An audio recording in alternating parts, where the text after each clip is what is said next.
Good morning, all of you.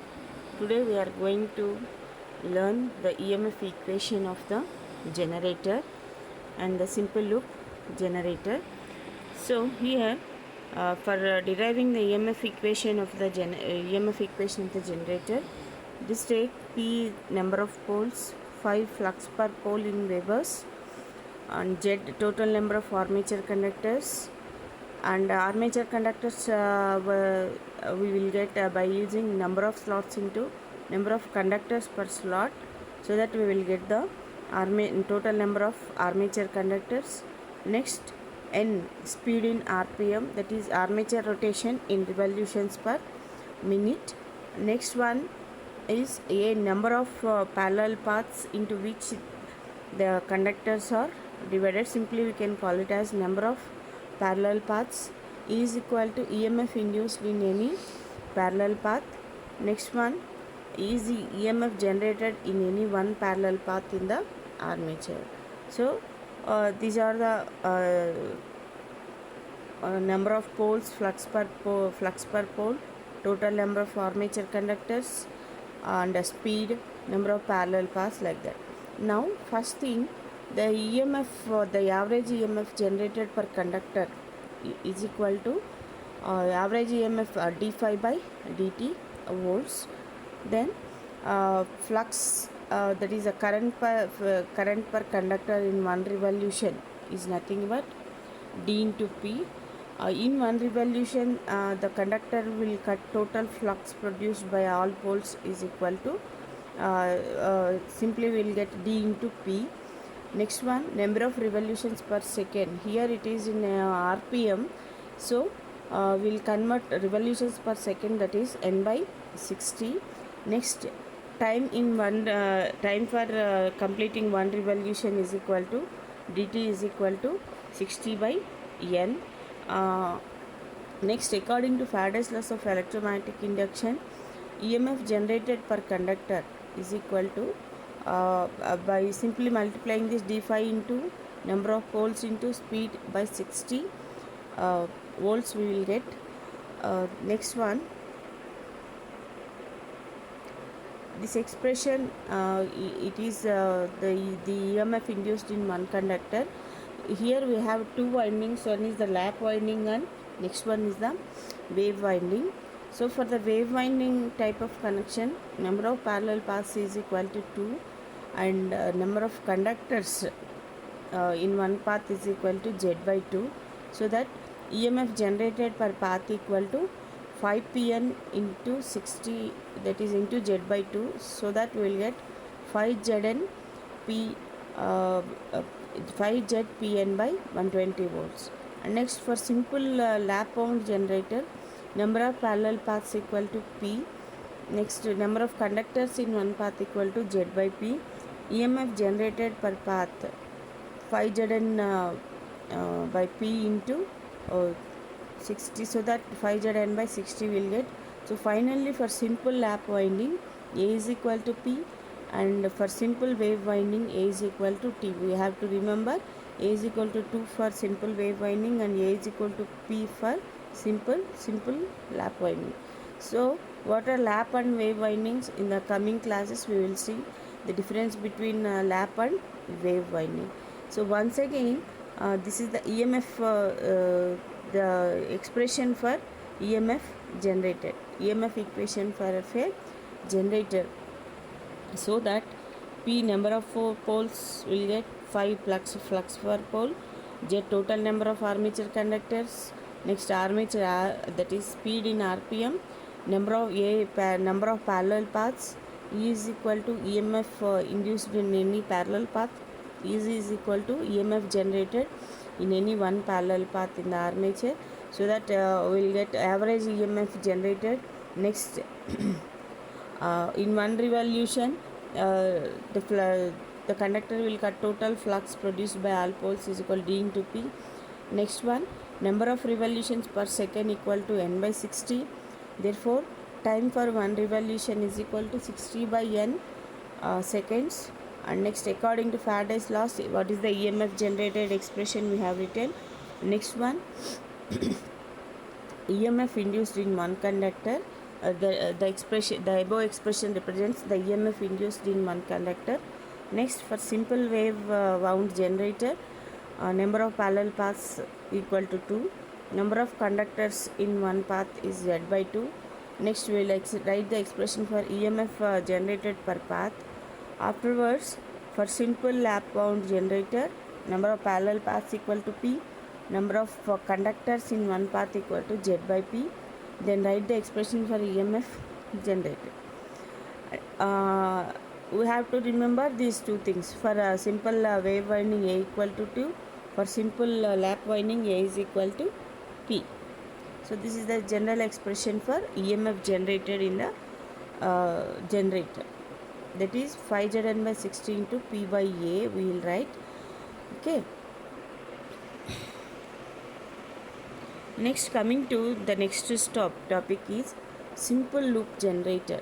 That is how we will get the EMF generation. By observing this diagram, we can say that we have the north pole and south pole, and one galvanometer, a load, and we have the conductor also. So how we will get the generated EMF? That is, we can call it as simple loop generator or single loop generator. Let's make it down.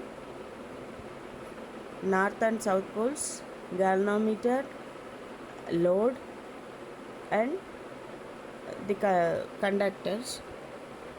That is the coil we can write.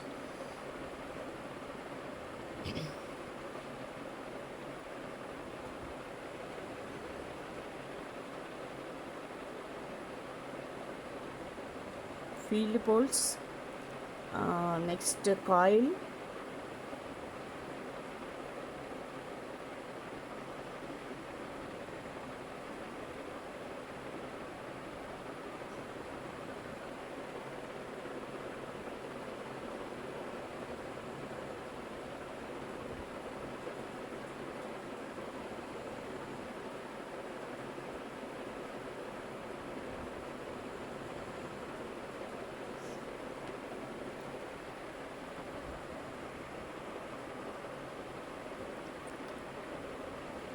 Now, an electrical generator is a machine which converts mechanical energy into electrical energy. We know the conversion principle. That is, the electrical generator is a machine which converts mechanical energy into electrical energy. This energy conversion is based on the principle of production of dynamically induced EMF. Or due to motion, that is, we know that whenever a conductor cuts magnetic flux, dynamically induced EMF is produced in it.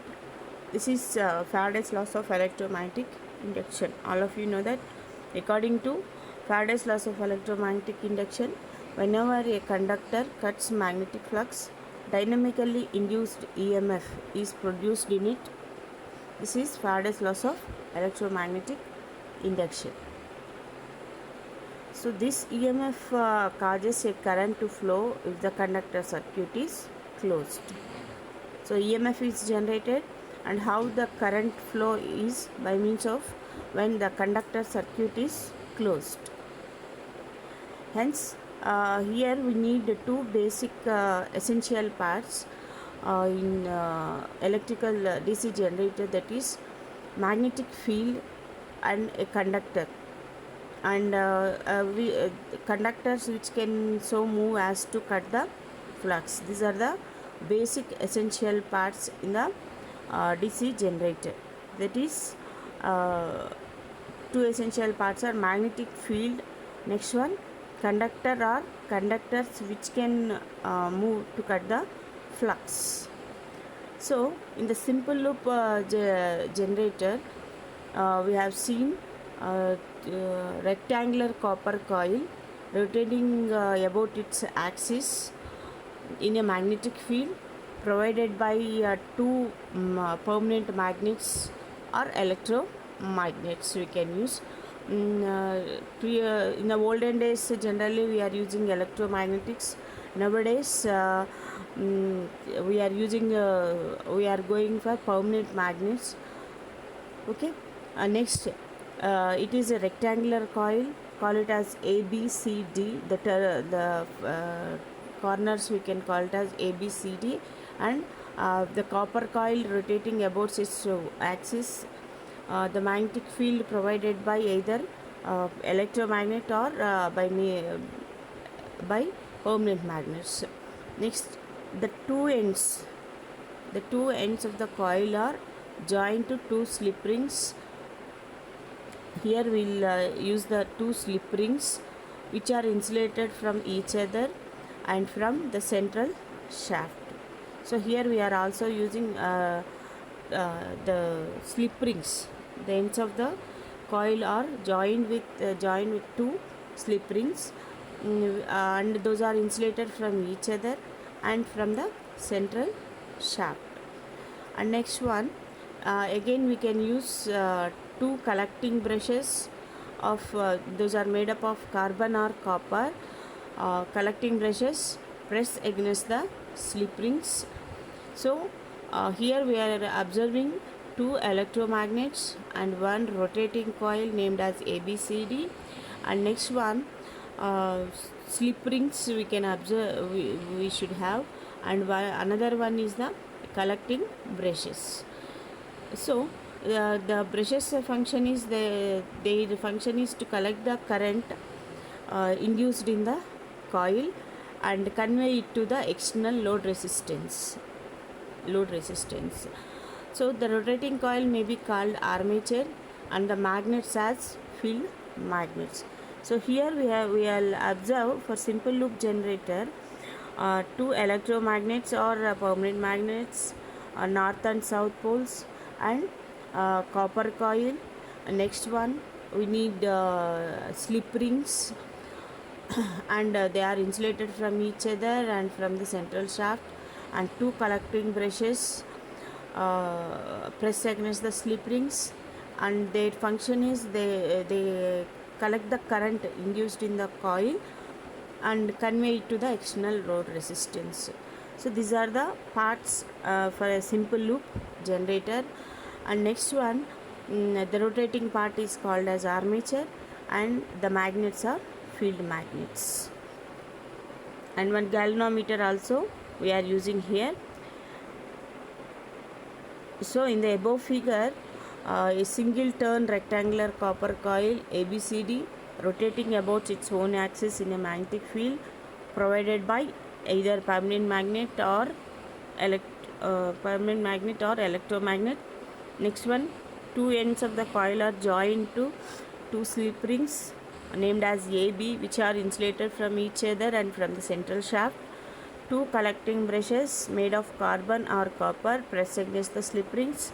Next, their function is to collect the current induced in the coil and convey it to the external load resistance. Or the rotating coil may be called armature and the magnets as field magnets. So this is the construction of the simple loop generator. So next, how we will get the induced EMF is,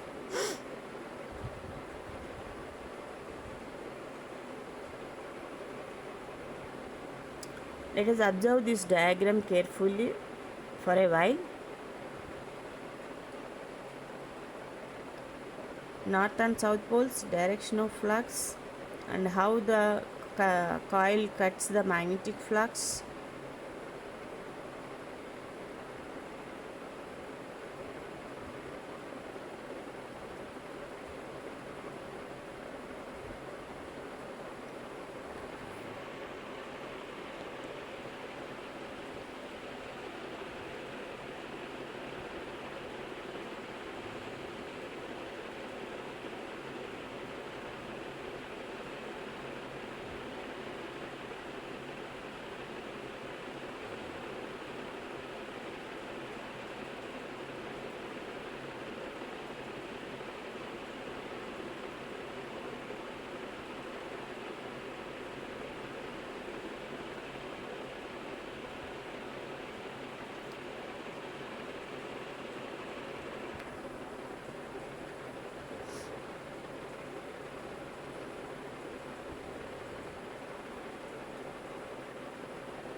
First one, just imagine the coil is to be rotating in clockwise direction.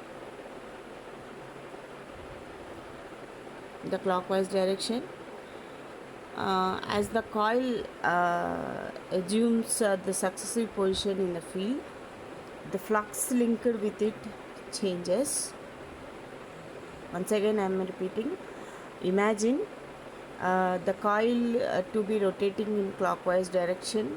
As the coil assumes the successive positions in the field, the flux linked with it also changes.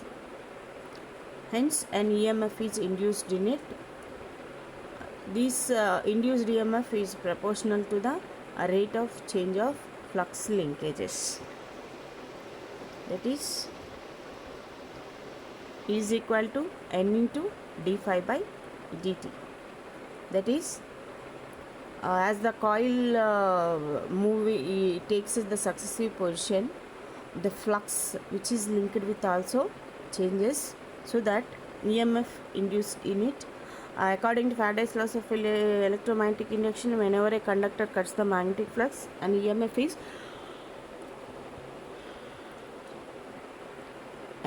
is induced in it.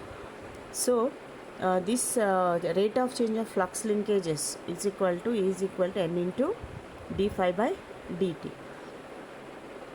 Next one, when the plane of coil, when the plane of the coil is at right angles to the lines of flux, that is, when it is at position 1, observe clearly, when the plane of the coil is at right angles to the lines of flux, that is, when it is in position 1, then flux linked with the coil is maximum, but rate of change of flux linkages is minimum. Clearly observe. Once again I am repeating. When the plane of the coil is at right angles to the lines of flux, that is, when it is in a position 1, then flux linked with the coil is maximum, but a rate of change of flux linkages is minimum. So how we will get this statement means, because in this position the coil sides AB and CD, the coil sides AB and CD do not cut the flux.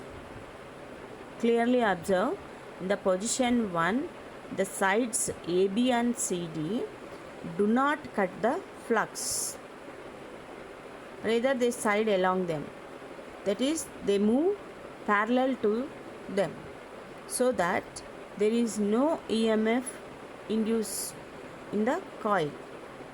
Okay, so that is in the position 1, that is the sides A and B do not cut the flux, so that no EMF is induced in the coil.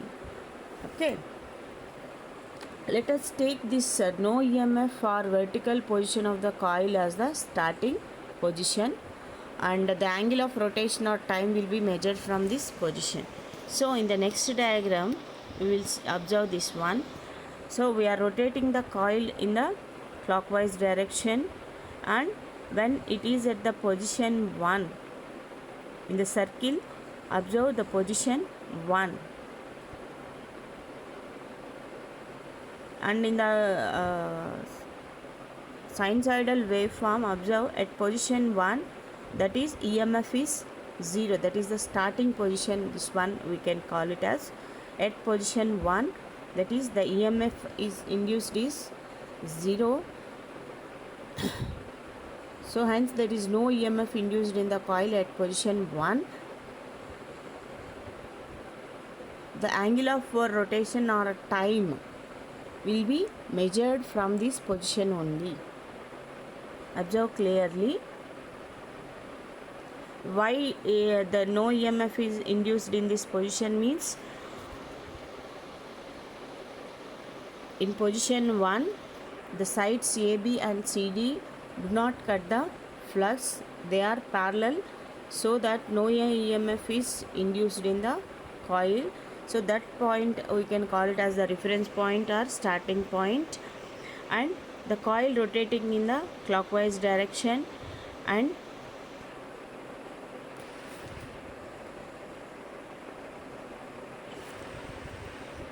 so at different positions what is the angles we can observe here: 1 2 3 4 5 6 7 8 9 at different position. When the current carrying coil cuts the magnetic flux, and depending upon the position the magnitude of the EMF induces. That is, at position 2 the somewhat EMF induces, and at position 3 maximum EMF induces, and 4 next it somewhat reduces at position 5, again it comes back to the next 0 position, and it starts the negative cycle. That is sinusoidal way we can observe here. As the coil continues rotating further, the rate of change of flux linkages and hence the induced EMF in it increases till position 3 is reached, where theta equal to 90 degrees. Here the coil plane is horizontal, that is parallel to the lines of flux. As seen, the flux linked with the coil is minimum, but a rate of change of flux linkages is maximum. Hence maximum EMF is induced in the coil when that is in the position, that is the at position 3, that is theta is equal to 90 degrees condition. That is it comes in the same line, that is the coil comes in the flux line, so that it cuts the maximum flux, so that we will get the maximum EMF induced. Once again I am repeating, as the coil continues rotating further, the rate of change of flux linkages increases till position 3 is reached. That is, from position 1 to 3 when we are rotating this coil, it goes on, the EMF induced is goes on increasing, and at position 3 that is when we reach theta equal to 90 degrees, here the coil plane is horizontal, that is parallel to the lines of flux. Next one, as seen, the flux linked with the coil is minimum, but rate of change of flux linkages is maximum. Hence maximum EMF is induced in the coil when it is in the position 3. So this is how we will get the position from 1 to 3, how the EMF is changed, and how it reaches to the maximum. Okay, up to third position. Next one, in the next quarter revolution, that is from 90 to 180 degrees, the flux linked with the coil gradually increases, but the rate of change of flux linkages decreases. Observe clearly. In the next quarter revolution, that is from 90 to 180 degrees, the flux linked with the coil gradually increases, but the rate of change of flux linkages decreases. Hence the induced EMF decreases gradually till position 5, that is from position 3 to position 5 the flux linkages decreases, so that the EMF induced also decreases, and it is reduced to 0 value. At position 5 it reduces to 0. So we find that in the first half revolution of the coil, no EMF is induced in it when in position 1, maximum when in position 3, and no EMF when in position 5. Why these variations are coming? Depending upon the direction of the coil. In position 1, the coil sides ABCD, they do not cut the flux. Next one, as it is goes on rotating from position 1 to position 3, the EMF induced increases, and when it reaches the position 3, that is they come in parallel with the lines of force, that is the flux, so that maximum EMF induces in this position.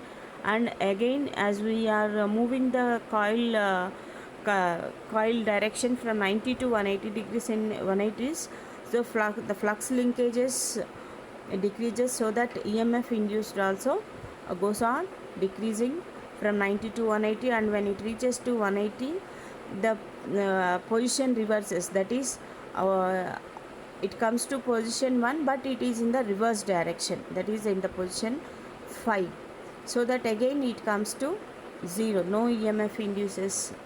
Okay, so that is from position 1 to 5. The direction of induced EMF.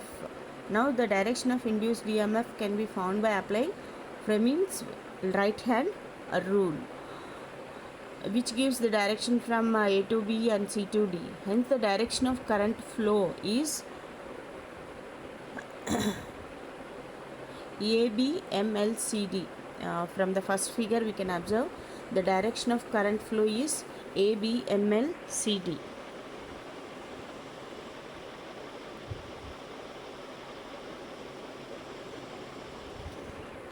The direction of current is ABMLCD.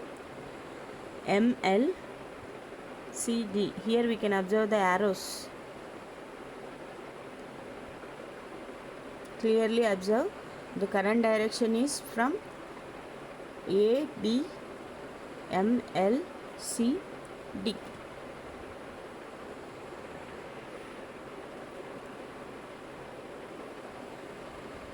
The current through the load resistance R flows from M to L during the first half revolution of the coil. The current through the load resistance R flows from M to L during the first half cycle.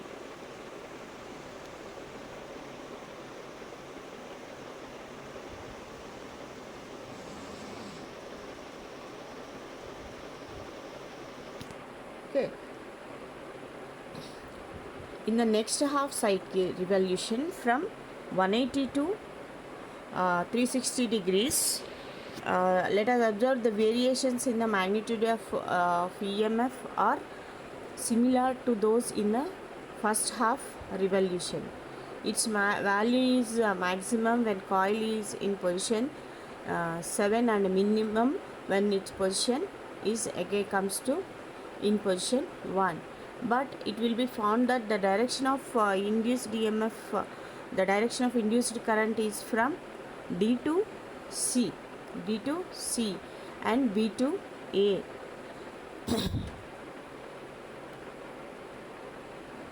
B to A. Observe clearly, once again I am repeating. In the next half revolution, that is from 180 to 360 degrees, the variations in the magnitude of EMF are similar to those in the first half revolution.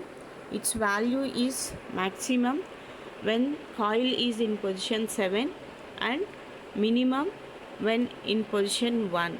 But it will be found that the direction of induced current is from D to C and B to A. It is shown in the figure. Hence, the path of current flow is along DC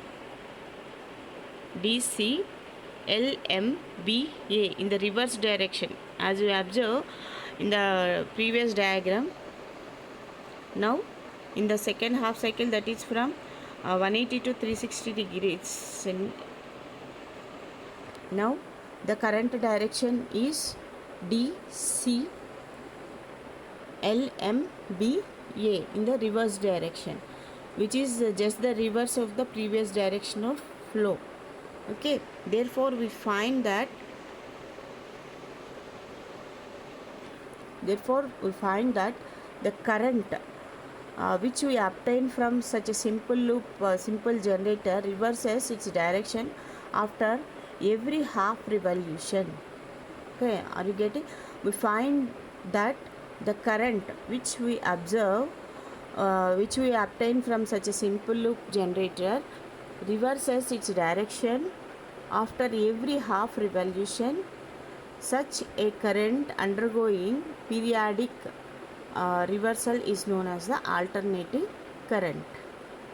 Okay, so that for each half cycle the current reverses, so that we will get the alternating current.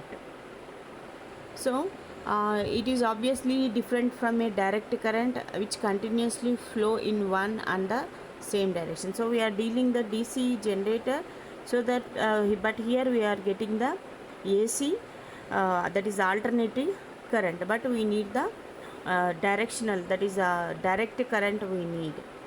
So that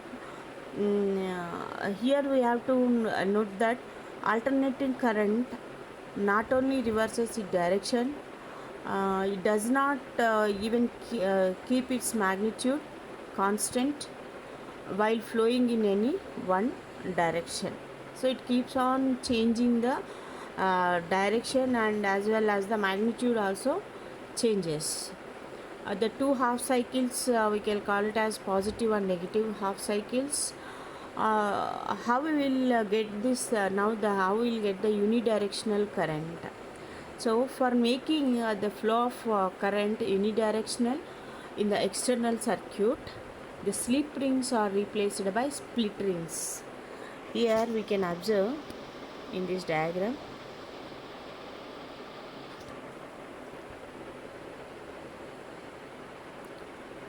So we are placing the split rings. The split rings are made out of conducting cylindrical, which is cut into two halves or segments from each other by a thin sheet of mica or some other insulating material. Segments and brushes and mica insulation, that is a mica, we can observe here.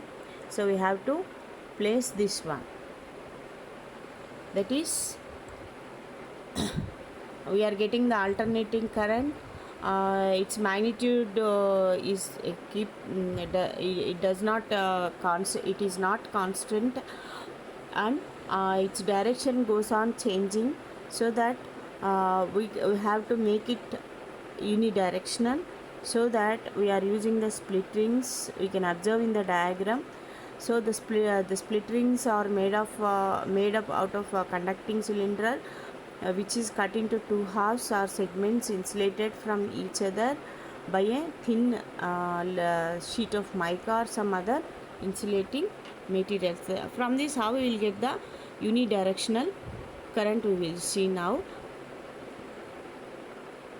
As before, the coil ends are joined to these segments on which rest of the carbon or copper brushes. It is shown in the above figure that in the first half revolution, current flows along AB, ML, MN, CD, that is the brush number 1 in contact with segment A acts as the positive end of the supply, and next B as the negative end. Once again I am repeating, observe clearly the diagrams. In the first half revolution, current flows along AB, MN, LCD, that is the brush number 1 in contact with segment A. In contact with segment A acts as the positive end of the supply and B as the negative end. Observe clearly the previous diagram.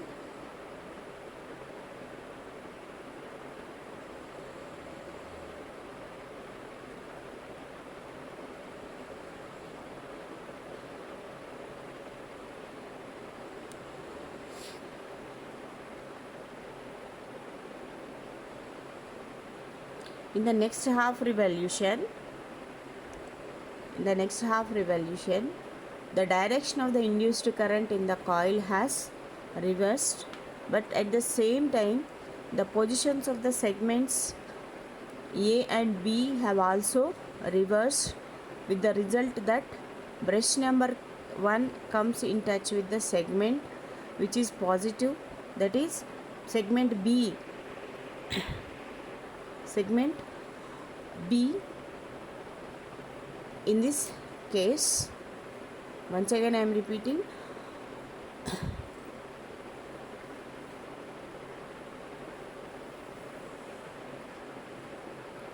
the direction of the induced current in the coil has reversed, but at the same time the position of segments A and B have also reversed, with the result that brush number 1 comes in touch with the segment which is positive, that is segment B in this case. Okay, hence current in the load resistance again flows from M to L. Now the waveform of the current through the external circuit is as shown in figure. In this figure we can observe. So observe in this figure. So this current is unidirectional but not continuous like pure direct current. Observe, once again I am repeating. As before, the coil ends are joined to the segments on which rest the carbon or copper brushes. In the first half revolution, current flows along AB, MN, M and L, C, D.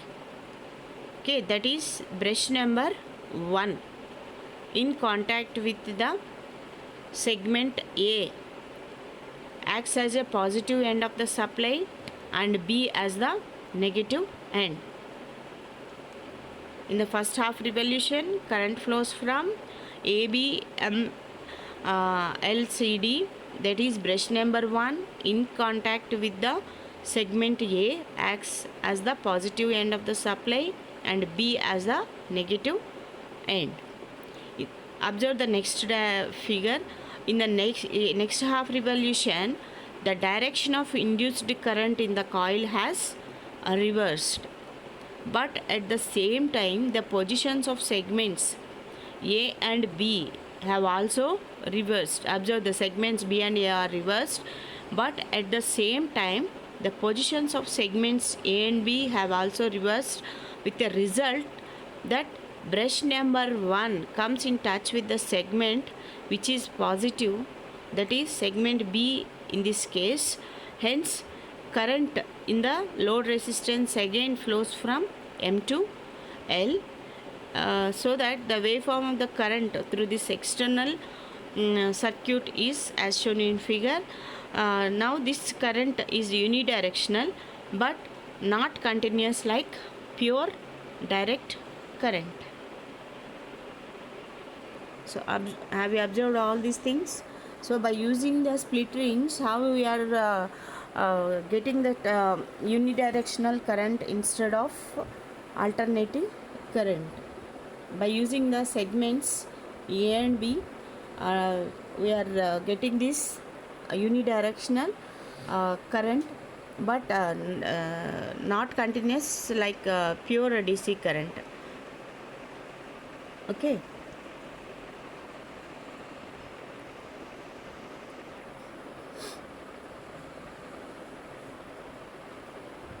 And we have to note down that the position of brushes is so arranged that the change over the segments A and B from one brush to other takes place when the plane of the rotating coil at right angles to the plane of the lines of flux. It is because in that position the induced EMF in the coil is 0. Another important point we have to remember here is the current induced in the coil sides is alternating as before. It is only due to the rectifying action of the split rings, also called commutator, that it becomes unidirectional in the external circuit. Hence, we have to understand that even in the armature of DC generator, the induced voltage is alternating. Okay, so again observe here, uh, the position of the brushes is arranged so that the changeover of the segments A and B from one brush to the other takes place when the plane of rotating coil is at right angles to the plane of the lines of flux. It is because in that position the induced EMF in the coil is 0.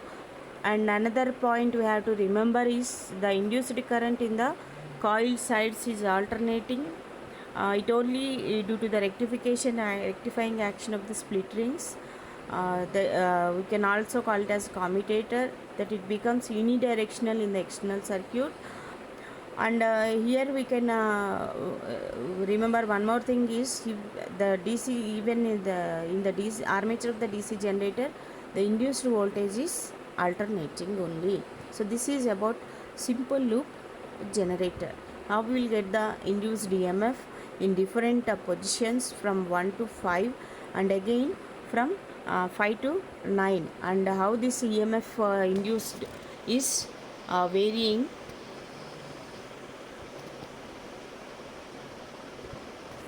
and depending upon the coil positions A, B and C, D, how the EMF induced changes accordingly, and how the flux cuts and the magnitude of EMF induced in the coil. And next the starting point is 1, and as it is rotating in the clockwise direction, the EMF induced also changes, and at position 90 degrees the coil reverses its position and it starts in the negative half cycle, the positive half cycle at negative half cycle. And by using the split rings, how we will get the unidirectional current by using the segments A and B.